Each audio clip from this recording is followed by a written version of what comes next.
What's up YouTube and welcome back to the channel. So in today's video, I'm going to be going over the best cards in Pokemon TCG Pocket.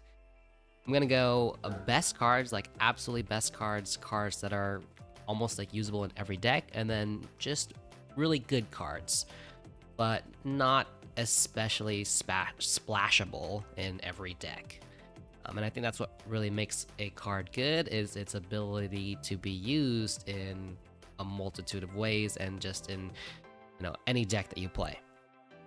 And so when we say that, obviously the best types of cards in the game are firstly going to be trainer type cards because you need these cards in order to make your deck function. Pokemon cards are cool and all, but trainer cards it's where it's at.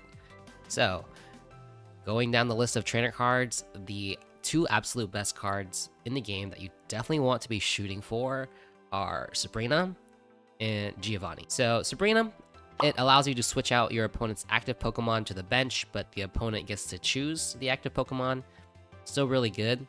In the actual TCG, this is the closest card you're going to get to a boss's orders, but in the physical TCG, you actually get to choose which Pokemon to promote. So this one's a little bit weaker, but it's still really strong, especially if the situation presents itself in a really good way. Like, for example, they only have one benched Pokemon, then you're essentially choosing which Pokemon to promote. And in a lot of cases, it allows you to just one-shot it because sometimes it's just not powered up, and then you get a free point, and sometimes that's all you need to win the game because they just have a really tanky Pokemon in the active spot that you just can't knock out.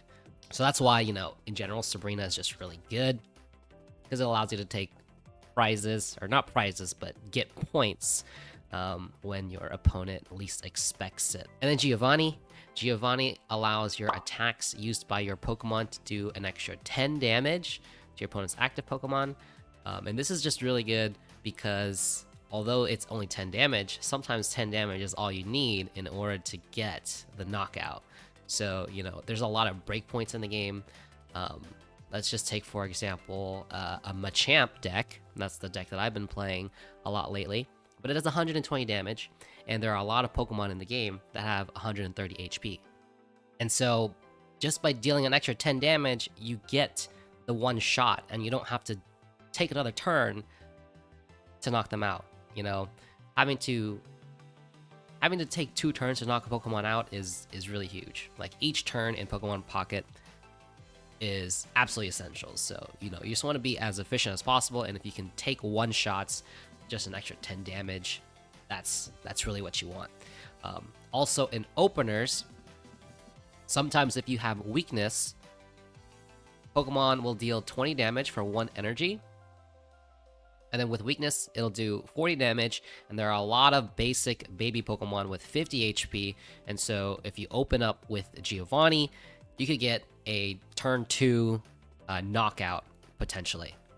So that's why Giovanni, even though it's only 10 extra damage, it just helps you reach those breakpoints, which makes it a really, really strong card, and you want 2 copies of this. 2 copies of Sabrina and 2 copies of Giovanni, in my opinion, you definitely want to get. Now, moving on, Professor's Research, it's Pot of Greed. But it does contain Pot of Greed! It allows you to draw 2 cards for free, no drawbacks, so, being able to just draw and find the cards that you need to execute your deck's game plan, it's a no-brainer. So Professor's Research, you need 2 of these, and it basically goes into every deck. If you're not playing Professor's Research, then unfortunately you are just not building your deck correctly. Sorry to say that. The next card is going to be Pokeball. Pokeball allows you to find a basic Pokemon from your deck randomly. Because of the fact that it's randomly, it does kind of suck, but just being able to find a basic Pokemon to put on your bench is just super valuable, because that's how you take games. You need basic Pokemon on your bench, and then you attach energy so you can attack, you evolve it so that you can get a really strong Pokemon. I think it's really self-explanatory, but 2 copies of Pokeball are pretty much always mandatory in every deck. So with that said, in my opinion, these are the 4 best cards in Pokemon TCG Pocket because they get splashed into pretty much any deck. Now we're going to talk about the good cards. These are cards that you don't have to use, but in general, they're really good. But they can be cut for other things that you really need. So the first card is going to be X Speed. X Speed reduces the retreat cost of your active Pokemon by 1. And so what this does is it allows you to retreat for free. A lot of Pokemon in Pokemon TCG Pocket have a 1 retreat cost, and so being able to retreat for free to keep your energy economy like good is really valuable. That way you don't have to, attach retreat. You're able to just retreat for free, and then if you have to bring that Pokemon back in, it works itself out. Or if that Pokemon is just in danger and you don't have an energy to attach, then this gives you a free retreat, right? So either a free retreat or just less cost retreat is just very valuable. Retreating is very good so that your opponent cannot take points. So X Speed, I would say, is a very good card. Not as good as the other cards we just mentioned, but still very good. Next up is Potion, because I kind of mentioned this with Giovanni already, but there are certain breakpoints that allows you to survive another turn, and surviving another turn is very important. So, the best way to use Potion is to identify the situations where, you're not going to get knocked out, where it actually saves your Pokemon from another turn.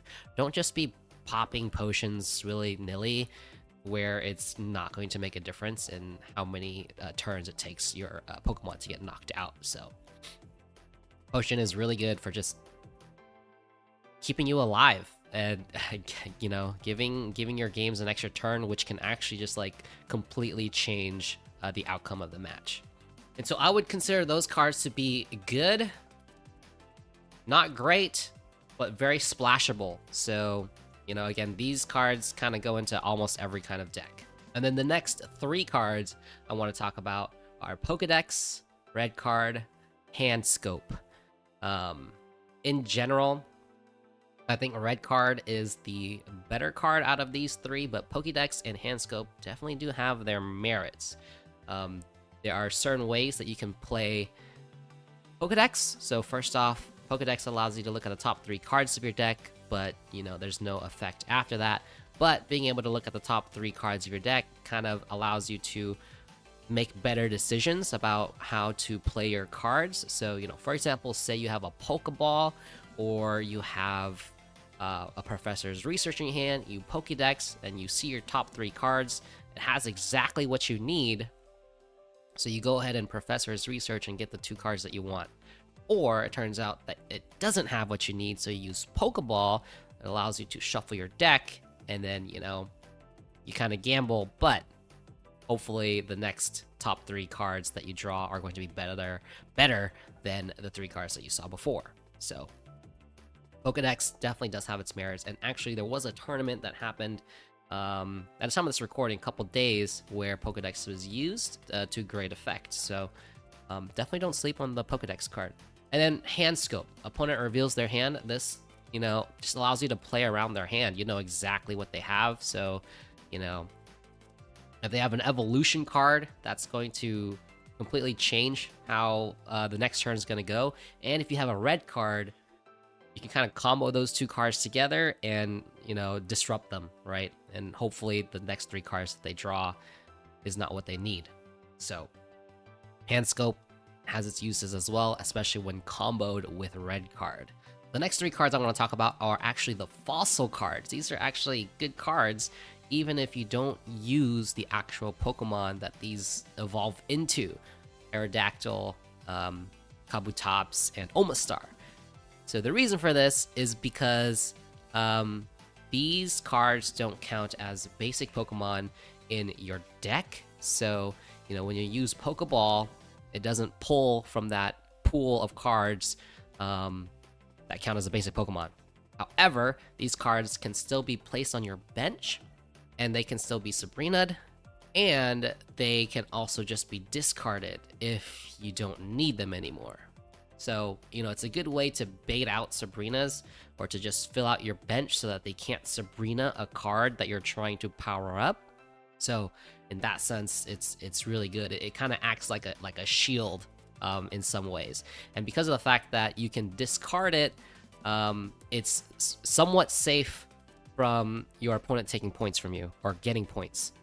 It of course does still give them a point if they do manage to knock it out. So let me still keep that in mind. But the fossils, they definitely do have their merits, and sometimes you see that tech being played in some decks.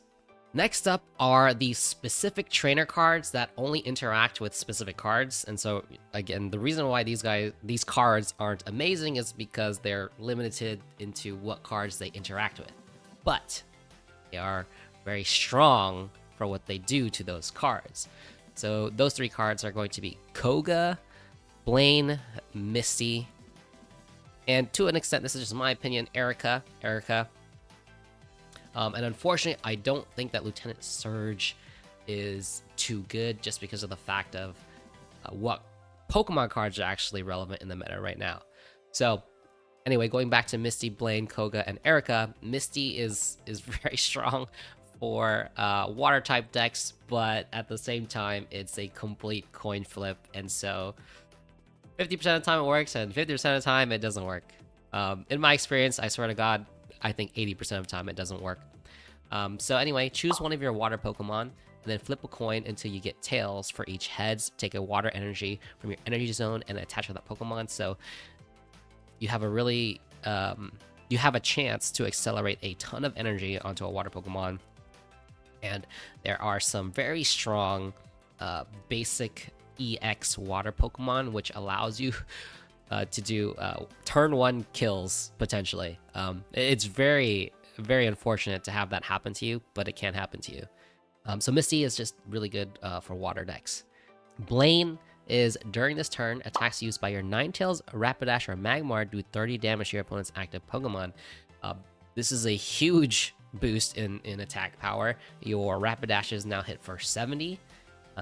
90 if weakness, and your Ninetales hits for 120, 140 with weakness, and 120 is a breakpoint for a lot of Pokemon in the game, especially Pikachu. Pikachu has 120 HP, so Blaine and Ninetales hits Pikachu pretty well. So Blaine is really good into these 1-point decks, super strong, I think. As kind of like a rogue deck or an off-meta deck. Unfortunately, I don't think that a Blaine deck is meta, but it is still very fun to play. Just because of the fact that it just does get one-shotted by a lot of the meta decks currently. Koga is interesting. Put your Muck or Weezing in the active spot into your hand. So doing this, it kind of sounds bad, right? Like why would I want to like undo all of my progress on evolving my Pokemon, right? And so the reason why this is good is because honestly, it acts as a heal, as a full heal. So instead of healing 20 HP, you can heal 100 damage or 90 damage, right? Because when you pick the Pokemon up and put it back into your hand, all of the damage counters goes away. And then you get to promote a new Pokemon. So it kind of acts as a heal as well as a switch. And we don't have switch in Pokemon TCG Pocket. So this is really good. Weezing has a lot of retreat costs. I think it's 3. So this essentially makes retreating Weezing for free, although you do have to re-evolve the Coughing. But you have it in your hand, so as long as you don't get red carded, you have all of the pieces in your hand to get your Weezing up in 2 turns. Weezing also only needs 1 energy to attack, so very, very strong in my opinion. Koga. I think the idea really is to stall with Weezing. You Koga, you don't lose a point for it getting knocked out, and then you just start chunking with your powered up EX Pokemon or whatever deck that you're playing. So yeah, Koga is a very good card, I think, in my opinion. So if you're playing Weezing or even Muck, definitely consider using Koga. I say that, and now that I think about it, Koga and Weezing can actually probably be splashed into other decks. So I would actually raise Koga up a tier above and maybe put it into the category of fossil cards as like a tech that you can run in your decks. Not super splashable as like Potion and Giovanni and Sabrina, but definitely an interesting tech that you can splash into certain decks. So yeah, in terms of other trainers, yeah, it was just Erica healing 50 damage on your grass type Pokemon is a ton of healing, and Venusaur being the premier main like card in grass decks, and also Executor EX, being able to heal 50 HP is a lot of HP and can serve, help you save you from certain breakpoints from getting like 2-shot or even 3-shot, and so makes you able to survive for like 4 turns or even more. So yeah, healing 50 HP on grass type Pokemon can come in clutch. It's a very defensive card, but very good in that sense. And unfortunately, Brock and Lieutenant Surge, I think, just aren't too good right now, just because of the Pokemon that they interact with, just aren't super strong, unfortunately. Them being Golem and Onyx, and then Raichu, Electrode, and Electabuzz, just unfortunately just aren't very strong cards right now. So that's why they aren't as good, unfortunately. So those are definitely the top best cards, in my opinion, in Pokemon TCG Pocket, but I feel like you guys are probably more interested in which Pokemon are actually good, right? What is the current meta? I mean, if you're watching this video, maybe you kind of already know what the current meta is, but the current meta is going to be Pikachu EX as well as Mewtwo EX. Those are the two best Pokemon right now according to the meta. So I'll go ahead and pull them up. A Pikachu EX does 30 damage for each of your benched Pokemon for only 2 energies, so it's able to chunk for 90 damage. It's able to chunk for 90 damage for 2 energies. For 2 energies is very easy to get, and 90 damage is a lot as long as your bench is filled up. So Pikachu ramps up really quickly. It's very similar to Starmie. Starmie is also a really good card, but unfortunately Pikachu is just a little bit better. And then Mewtwo Psychic Sphere does 50 damage, and then Psy Drive does 150 damage. And the reason why Mewtwo is really good is because of Gardevoir, which helps to accelerate Psychic Energy onto the Mewtwo EX. So, in general, without a Gardevoir, you can only use Psy Drive every other turn because you have to discard a Psychic Energy. But Gardevoir solves that problem, allowing you to accelerate one energy and then attach another energy so that you can use Psy Drive every turn. And then 150 damage is a lot of damage. It one-shots most Pokemon EXs except for the Stage 2 Pokemon EX Pokemon in the format. And it being a basic Pokemon is even better, right? You don't have to go through the evolutions. So, yeah, Mewtwo can ramp up pretty quickly. Let me pull up the Gardevoir card here. So we take a look at Gardevoir. The Psy Shadow ability is once during your turn, you may take 1 Psychic Energy from your energy zone and attach it to the Psychic Pokemon in the active spot. So it accelerates only to to Psychic Pokemon, but again, right, it's very strong to accelerate any kind of Psychic Energy to any Psychic Pokemon, right? You don't have to use this Mewtwo. You could use this with another Psychic Pokemon if you really wanted to. The next Pokemon card that I want to talk about is Kangaskhan. Kangaskhan, I think, is one of the most splashable cards in the game, being a colorless type Pokemon with 100 HP and with the potential to deal 60 damage with only 1 energy. This card does come down to a coin flip, but the potential of just one-shotting a Pokemon on turn 2, if you go second, is crazy.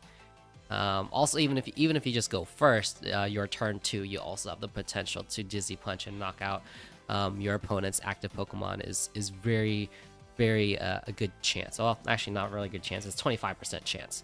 But yeah, Kangaskhan.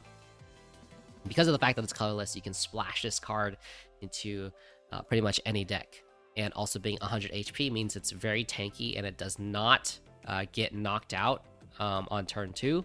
It's almost impossible. I'm pretty sure the only way you can knock this out on turn 2 is with a water Pokemon, like a Lapras or something, or some kind of Misty card. And Giovanni, I'm thinking. Now that I think about it, actually maybe not, because Articuno only does 80 damage. Starmie does 90, but it's a stage 2. So yeah, I take that back. I don't think that there's any way to knock out a Kangaskhan on turn 2 from any deck. Impossible. So yeah, Kangaskhan, really, really, really strong. You know, in the early days, a lot of people were playing Farfetch, but I don't think Farfetch is that good. 40 damage for 1 energy is strong, but it, in general, just doesn't really knock anything out on turn 1. And I don't think that the math really works out on 40 damage in general. Also, 60 HP is really low, so very good chance to just get knocked out, especially when Pikachu is super meta, so a lot of electric type Pokemon. So yeah, unfortunately, I don't think Farfetch is that good. I think Kangaskhan is absolutely the better card. So if you have a Kangaskhan and you're using Farfetch, I would replace your Farfetch with Kangaskhan, hands down. I want to now highlight a couple more EX Pokemon that I think are really good and really splashable. And these Pokemon are Pokemon that can accelerate energy. And so we have one for fire, and that's going to be in the form of Moltres EX. Inferno Dance. So Inferno Dance, you flip 3 coins and you take an amount of fire energy from your energy zone equal to the number of heads that you flipped, and then attach it to your benched fire Pokemon in any way that you like. So some pretty good energy acceleration, although it does come down to chance, which kind of sucks, right? So, you know, you can roll 3 tails or you could roll 3 heads. It all comes down to a coin flip. So the consistency is kind of okay, but the fact that you can accelerate fire energy is very strong. So for fire decks, this can be a very splashable card. So, you know, cards like Centiskorch, Charizard, I think would really enjoy a Moltres EX, or Arcanine as well. I personally don't think that you need Moltres EX for a Ninetales or Rapidash deck because their energy requirements are already super low. So I wouldn't want to take the chance on Inferno Dance failing, you know, and using up your turns when you could just go ahead and attach. That is my opinion, though. But still, Moltres EX is a very, very splashable card for fire type decks. So the next card that I want to talk about that I kind of alluded to was Wheezing. Wheezing has 110 HP, can poison your opponent so that they take 10 damage at the start of every turn, that cannot be cured except by evolving or retreating, and has a 1 energy attack in the form of Darkness Tackle. Now, if that was colorless, I think Wheezing would be an even more top tier card, to be honest. But Wheezing works as like a tech card. So you combine this with Koga, and you can put Wheezing as a pretty decent tank in your active spot while you load up your bench with the Pokemon that you need to take your game. So Wheezing is really good, and it just, you know, does chip damage as you stall, and it's hard for the opponent to take a point off of Wheezing unless they are one-shotting the Wheezing, because you just use your Koga, you put it back into your hand, and it's all safe. They don't take a point, and then you can switch into your powered-up bench Pokemon and then start taking points from the opponent. So Wheezing is good because of that. And the reason why Muck is not as good is just because of the higher energy costs, in my opinion. Although, you know, you can go ahead and do it if you'd like. Because also, even though 70 damage is more, the 30 damage from Tackle kind of just sets up the math properly for your other Pokemon to just take one-shots. So you really don't need the extra damage when 30 is enough. Anyway, guys, those, in my opinion, are the best cards in Pokemon TCG Pocket right now. You know, we're going to get a new set coming out, so I'm sure the meta is going to get shaken up, and the best cards are going to change. But currently, right now, I think that those cards are the best cards in Pokemon TCG Pocket. And if you're looking to play, Pokemon TCG Pocket in any kind of competitive way, those are definitely cards that you want to pick up, or you just want to win some games, right? So definitely think about picking up those cards. All right, guys. Well, thanks for watching. I appreciate it. If you made it this far, consider subscribing to the channel for more Pokemon Pocket content. And until next time, I'll see you guys next time.